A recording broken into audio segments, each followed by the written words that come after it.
Bienvenue sur Dream Avenue, le podcast qui parle de magie et de stratégie.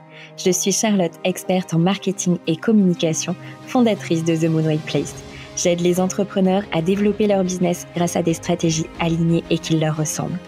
Toutes les semaines, on se retrouve pour passer un moment hors du temps, ensemble, pour faire une pause dans ton quotidien et t'autoriser à rêver. Nous allons explorer différents sujets ici, du mindset, du marketing, de la communication, de la spiritualité, des conseils, de l'inspiration, bref, tout pour que tu puisses créer un business solide, aligné et réaliser tes plus grands rêves. Installe-toi confortablement et laisse la magie t'emporter. Belle écoute. Hello ma chère étoile, bienvenue sur Dream Avenue dans ce nouvel épisode. Dis-moi, est-ce que ce n'est pas le moment idéal pour souffler et faire le vide ? Rien de mieux pour prendre du recul. On est bien d'accord. Être entrepreneur, c'est clairement être sur tous les fronts. Avoir des milliers de choses en tête, des idées, des projets, des envies, des doutes, des peurs. Mais c'est le chemin que nous avons choisi. Et il y a parfois un petit peu de brouillard finalement autour de nous qui peut nous freiner dans notre développement.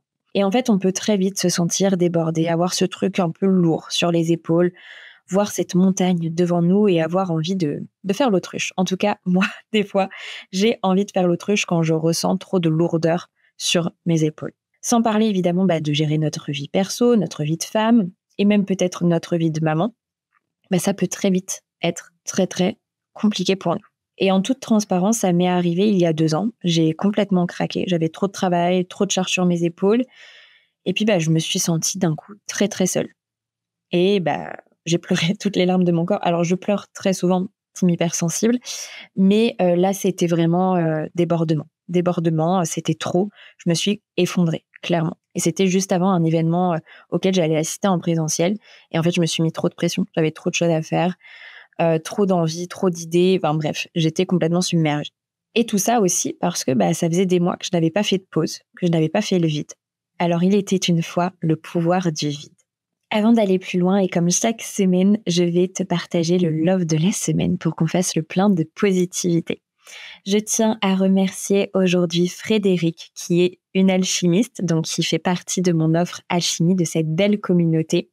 J'ai rejoint Alchimie pour prendre un peu de hauteur sur mon entreprise. Je gère moi-même une communauté, mais j'avais besoin d'avoir un rôle de membre dans un autre espace. Celui de Charlotte m'a plu tout de suite pour sa bienveillance et sa chaleur, avec la touche de magie en plus que j'affectionne. Les ressources partagées chaque mois sont divines, très pratiques pour gagner du temps de réflexion sur notre stratégie de communication et les membres très attentionnés. Je m'y sens comme chez moi. Merci du fond du cœur, Frédéric. C'est vrai que Alchimie est une offre que j'aime énormément, où je mets beaucoup de cœur, comme dans toutes mes offres, mais il y a une ambiance très particulière dans Alchimie parce que tout le monde donne énormément. Il y a vraiment une implication de toutes les alchimistes et je trouve ça vraiment, vraiment magnifique et magique. Donc, merci Frédéric. Alors, faire le vide ne signifie pas mettre ton business en pause. Je pense que c'est vraiment important que tu retiennes ça. Au contraire, en fait, c'est reconnaître l'importance aussi de prendre du recul, de te déconnecter pour mieux écouter ensuite ton intention, ton intuition et recentrer aussi tes priorités. Tu es chef d'entreprise. C'est important aussi d'avoir ce regard-là sur ton business. Si tu ne prends pas de recul, si tu restes dans le brouillard, à un moment donné, tu vas cesser de te développer et ça peut être compliqué pour ton business et du coup, pour ta vie aussi derrière. On parle souvent de l'importance de faire des pauses, de déconnecter. Et je sais que ça peut être parfois très compliqué parce que on est toujours à fond, on veut avancer, on est dans nos projets, on a 36 000 idées à mettre en place, etc. Donc, quand est-ce qu'on fait une pause en fait ? Où est le moment où on se dit, bon là, j'ai besoin d'arrêter, de respirer, de prendre du recul. Et pour ça, j'ai envie de te poser une question. Est-ce que tu es là pour la semaine ou est-ce que tu es là pour du long terme ? Tu entends ce son ? Ça veut dire qu'il y a un trésor caché dans ce podcast et je vais même te dire qu'il est déjà passé. Mais chut, ça reste entre nous. Faire le vide, c'est aussi miser sur toi sur du long terme, d'accord ? Parce que si tu ne prends pas ces temps de pause, si tu ne prends pas ce recul, à un moment donné, tu vas te retrouver épuisé. Tu ne vas plus savoir dans quelle direction tu veux aller. Tu ne vas même plus savoir pourquoi tu fais les choses et comment les faire. Il y a plusieurs choses que tu peux faire. La première, c'est de définir tes limites, d'accord ? De bien essayer en fait de te comprendre, de savoir les sonnettes un petit peu d'alerte qui font que là, ça y est, c'est le moment de faire une pause, c'est le moment de déconnecter. Personnellement, souvent, c'est mon corps qui vient me le dire. quand je commence à être très fatiguée, c'est que là, j'ai besoin de faire une pause. Et je fais même maintenant des pauses très, très régulièrement et des pauses vacances plus longues aussi. Deuxième chose que tu peux faire, c'est la technique du time boxing. Donc, c'est de planifier tes journées en blocs dédiés, y compris des périodes pour faire le vide, ok, où tu fais quelque chose de complètement déconnecté de ton business. Donc, par exemple, de la lecture, du sport, aller marcher, une activité, par exemple, de la couture, de la poterie, bref, ce que tu veux, mais tu te définis des blocs de temps dans ton agenda qui sont des blocs où tu prends soin de toi, où tu déconnectes. Troisième chose que tu peux faire, c'est de déléguer. En fait, on pense que déléguer, ça va être forcément un gros budget, etc. Mais tu peux déjà déléguer des petites choses si tu n'as pas forcément un budget illimité. D'accord ? C'est aussi ta casquette de CEO, c'est de savoir quelle enveloppe tu as tous les mois pour déléguer certaines tâches. D'accord ? Quelle enveloppe budgétaire. Par exemple, tu peux te dire, je vais déléguer la gestion des factures. Allez, il y en a quoi pour 1 heure, 2 heures ? Tu délègues ça à une assistante, ça peut te coûter dans les 60 €, 70. Et la charge mentale que ça vient t'enlever si tu n'aimes pas faire ça, c'est juste incroyable. Donc, faut vraiment pas oublier que tu as 3 ressources, l'argent, oui, mais aussi le temps et ton énergie. Et si ton temps et ton énergie, tu n'en prends pas soin, ça veut dire que tu viens tout le temps puiser dans ces ressources-là et qu'à un moment donné, tu vas t'épuiser. Donc, déléguer peut être une solution et c'est pas forcément des budgets de centaines ou de milliers d'euros dès le début. Tu peux commencer par des petites tâches qui, toi, vont te soulager. Quatrième chose que je t'invite à faire, c'est de faire le tri dans tes actions. Où est-ce que tu t'épuises ? Où est-ce que ça va vraiment te rapporter des résultats ? C'est important de mettre ton énergie au bon endroit. Je viens de te le dire, ton énergie est une de tes ressources, donc c'est important de bien l'utiliser et de ne pas l'épuiser dans tous les sens. Par exemple, il y a quelques mois, je me suis mise sur LinkedIn et je faisais 2 posts par jour. C'était énormément de boulot, c'était beaucoup d'énergie. Et en fait, je me suis très rapidement rendu compte que, je n'aimais pas faire ça. Je n'aimais pas forcément être sur LinkedIn, mais je m'étais faite un petit peu influencer, entre guillemets. Mais j'avais aussi surtout envie de tester ma présence sur LinkedIn, de voir ce que ça pouvait rapporter, de voir aussi les fonctionnements, etc. Moi, je suis une personne qui aime beaucoup tester. C'est mon côté ligne 3 dans mon Human Design, si ça te parle. Et j'ai besoin de ça. C'est important pour moi d'aller tester, faire des nouvelles choses, innover, etc. Et du coup, j'ai testé LinkedIn avec 2 posts par jour. Ça a été très épuisant et en fait, on le voit clairement dans mes résultats, mon chiffre d'affaires baisse à ce moment-là. Donc, ça veut dire que là, mon énergie n'était pas au bon endroit. Et c'est important de prendre des moments de recul, de prendre des moments où on va vraiment regarder son business avec analyse, parce que si j'avais pas pris ce recul-là, j'aurais peut-être continué sur LinkedIn à poster encore et encore et encore, à voir mon chiffre d'affaires dégringoler et à finalement me retrouver complètement vidée. Donc, alors, c'est pas une grosse baisse, mais il y a une baisse. Donc, c'est important d'analyser tout ça et de prendre ce recul pour pouvoir le faire. Et là, pour le moment, j'ai décidé d'arrêter. Donc, je ne suis plus là actuellement sur LinkedIn. Peut-être que je vais revenir avec un système qui respecte mon énergie, d'accord ? Mais dans les conditions dans lesquelles je l'ai fait il y a quelques mois, c'est non. Ça ne me correspond pas et ça ne vient pas servir mon business. Donc, je ne vais pas m'entêter à faire des choses qui ne me servent à rien finalement. Donc, si je n'avais pas fait le vide, je serais sûrement en train de craquer aujourd'hui à cause de ça. Donc, tu t'es lancé dans l'entrepreneuriat pour créer un business au service de ta vie, ok ? Pour être dans la joie, pour être dans la positivité, pour faire aussi ce que tu aimes. Donc, évidemment, il y a toujours des tâches où c'est plus compliqué parce que on ne peut pas tout aimer. Mais en tout cas, la communication, c'est hyper essentiel que ce soit fait dans la joie, dans la positivité, parce que c'est très important. Et forcément, si tu es sur les réseaux sociaux, ça veut dire que tu communiques régulièrement. Donc, si à un moment donné, tu te mets dans une énergie qui te coûte, en fait, si tu fais des actions qui te coûtent en énergie, du coup, forcément, ça ne peut pas durer sur le long terme. Et nous, on est là pour du long terme. Les bénéfices de faire le vide, ça va être d'abord de pouvoir avancer plus efficacement et surtout dans la bonne direction. En fait, tu vas vraiment t'éloigner du mur qui est devant toi. Ça va être aussi de te souvenir pourquoi tu fais tout ça. Et ça, c'est vraiment ta flamme. C'est ce qui va te motiver chaque jour, qui va te donner l'élan nécessaire aussi dans les moments un peu plus down. Tu vas être plus motivé, plus productive. Tu vas te poser les bonnes questions.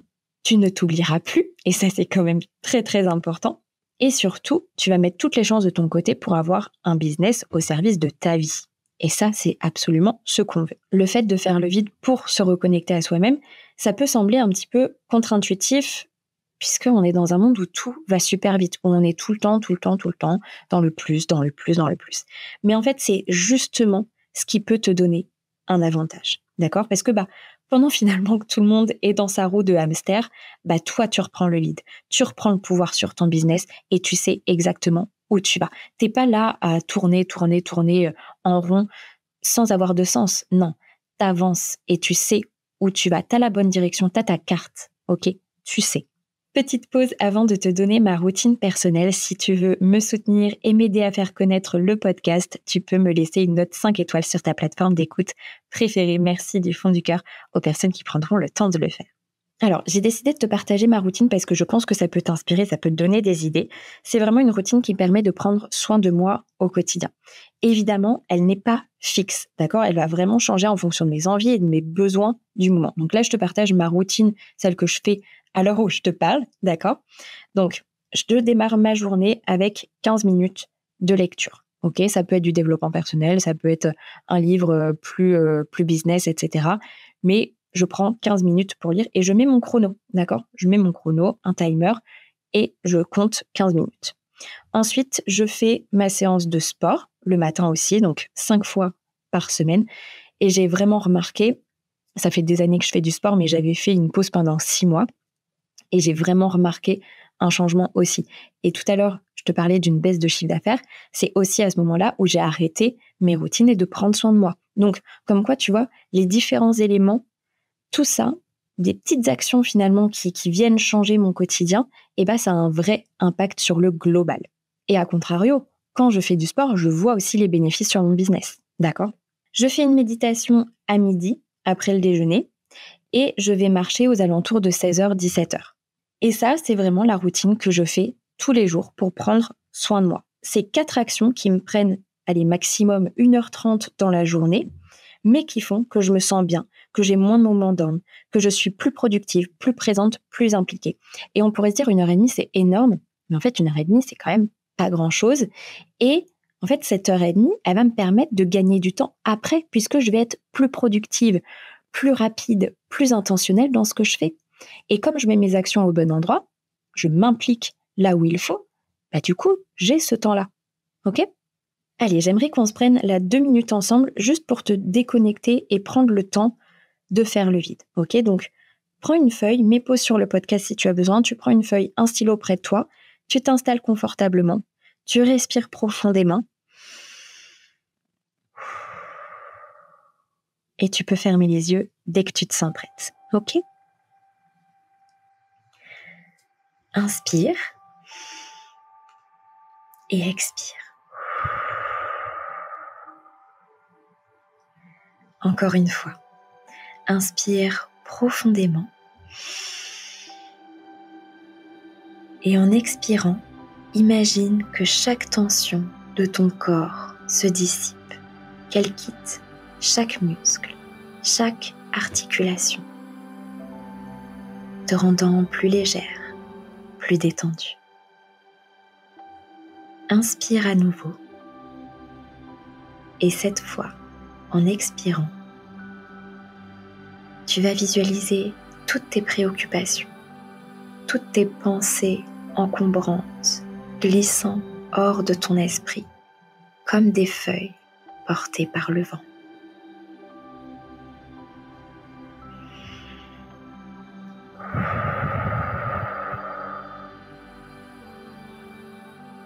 Laisse-les s'éloigner, loin, très loin. Et tu es maintenant dans un état de calme profond. Ici, maintenant, remercie-toi.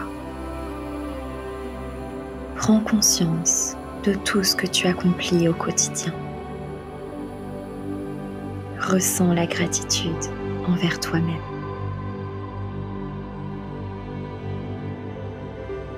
Souviens-toi que chaque moment où tu prends soin de toi est un cadeau que tu te fais, que tu fais à ta famille, à tes amis, que tu fais à ton business.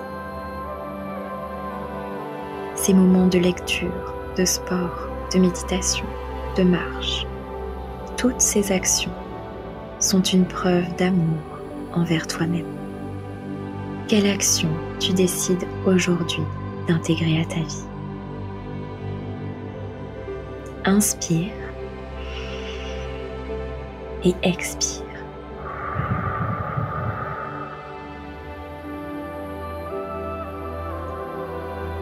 Ressens cette paix, ce bien-être. Quelles actions viennent à toi? Et quand tu te sens prête, tu pourras ouvrir les yeux, prendre ta feuille et noter 2-3 actions que tu pourrais faire pour toi chaque jour, en commençant dès aujourd'hui ou dès demain. Je te laisse tranquillement prendre ta feuille, prendre ton stylo. Tu peux mettre pause et revenir par ici juste après. Installer une routine au quotidien va vraiment te permettre de prendre ce temps pour toi qui est juste essentiel, que ce soit pour ta vie perso ou pour ta vie professionnelle. Sincèrement, si tu négliges ça à un moment donné, forcément, tu vas t'oublier, tu vas te retrouver dans le brouillard, tu vas te retrouver dans le mur et c'est là que c'est beaucoup plus compliqué d'en sortir. Donc, prends des bonnes habitudes au quotidien, des petits pas, des petites actions tous les jours qui vont faire que, en fait, elles vont créer quelque chose de magique dans 3 mois, dans 6 mois, dans 1 an. Ok? N'oublie pas que chaque graine que tu plantes chaque jour, c'est ce que tu vas récolter dans 3 mois, dans 6 mois, dans 1 an. Donc, plante des bonnes graines pour ta vie pro et pour ta vie perso. Pour finir cet épisode avec de la magie, j'ai tiré une carte pour te partager le message de la semaine. J'ai tiré la carte « La fée de la lune ». Vous allez rentrer dans un moment d'intense créativité où la lune change totalement la nature des événements qui vous sont familiers. La couleur blanche et argentée représente la frontière qui aide à passer de la lumière vers l'ombre en ayant la possibilité d'en revenir, muni des informations indispensables à une meilleure connaissance de soi. La lune révèle vos parts d'ombre et certains aspects de votre vie jusqu'alors bien cachés. Gardez votre lance prête à repousser ceux qui voudraient se jouer de vous. La lune montante s'élève comme une vague, amplifie les énergies féminines en toutes choses. La transmutation possible des énergies vous avantage. La lune descendante vous apporte ses informations et ses richesses. Attention, ne vous laissez pas submerger et évitez d'errer trop près des mondes des esprits de la nuit. Il est important de tenir compte chaque mois de cette influence générée par le rayonnement lunaire qui clarifie votre perception du quotidien. Le mantra qui est associé à cette carte est « Vient le temps où les mystères se révèlent ». J'espère que ce message te parlera et n'oublie pas, il y a un trésor caché dans cet épisode. J'ai un petit indice pour toi. Tu dois trouver un mot en 5 lettres. J'offre un cadeau aux 3 premières personnes qui le trouveront et qui m'enverront un message sur Instagram @TheMoonWayPlace pour me dire quel est le mot. Merci pour ta présence, pour ton écoute. Et si tu veux me soutenir et aider à faire connaître le podcast, tu peux me laisser une note 5 étoiles sur ta plateforme d'écoute préférée. Merci du fond du cœur aux personnes qui prendront le temps de le faire. Souviens-toi, tout est à portée de rêve. On se retrouve très bientôt sur Dream Avenue.